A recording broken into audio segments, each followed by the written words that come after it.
දැන් මේ උමග ඇතුළට එනකොට අපිට හමු වෙනවා මේ ඊටාම ලස්සන ඒ වගේම පිරිසුදු ජලයේ තියෙන පොකුණක්. මොකද්ද මේ පොකුණ? ඇතරම වට්ටගාමිනී අබේ රජුරු සේනා සංවිධානය කරපු කාලේ තමන්ගේ ශ්‍රීන් නැත්නම් අන්තපුර ශ්‍රීන් මේ ස්ථානට ගෙනල්ලා නතර කරගත් බව තමයි සඳහන් වෙන්නේ ජනප්‍රවාදයේ.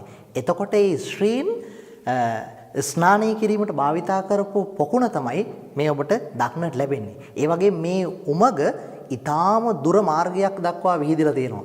මේ උමග ඔස්සේ රජුරු යට්ටෝකට යටහලෙන දක්වා ගමන් කරලා සේනා සංවිධානය කරලා නැවතත් රජුරුව අප්‍රකට වේශයෙන් මේ උමං මාර්ගය ඔස්සේ තමයි තමන්ගේ ශ්‍රීන් ඉන්න ශ්‍රීපුරේ වෙතට ඇවිල්ලා තියෙන්නේ. ඉතින් ඔබට පේනවා මේ අපි කතා කරන තැන ඊටාම පටු උමගක්. ඒ වගේම මේ කතා කරන දේවල් දෝංකාර දෙන තරමට මේ උමග ඇතුළට තමයි අපි මේ ඇවිල්ලා ඉන්නේ දැන්.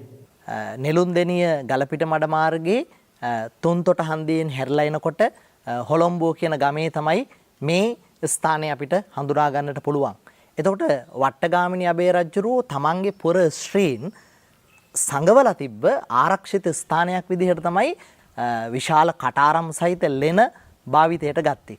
ඉතින් ඒ නිසා තමයි මෙය ශ්‍රීපුරය කියලා හැදින්නුවේ.